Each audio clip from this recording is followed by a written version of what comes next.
কাটা শেষ। এবার আমরা ধোয়ার প্রস্তুতি নিব, মাছ ধোয়ার প্রস্তুতি নিব।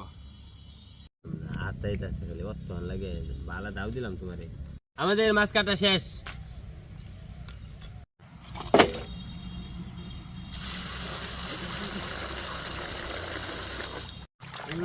এখন আমরা মাছ ধুইতেছি। মাছটি ধুয়ে একটা খাওয়া যে দিব, ধুয়ে ভালোভাবে পরিষ্কার করে নিচ্ছি। কেমন হয়েছে অবশ্যই জানাবেন, না জানালে কিন্তু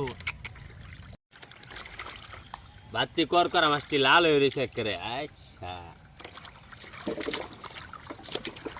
আমাদের মাছ ধোয়া শেষ।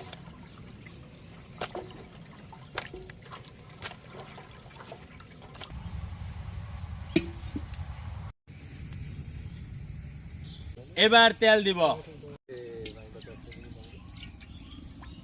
এখন আমরা মাছ ভাজার জন্য কড়াই দিয়ে দিব।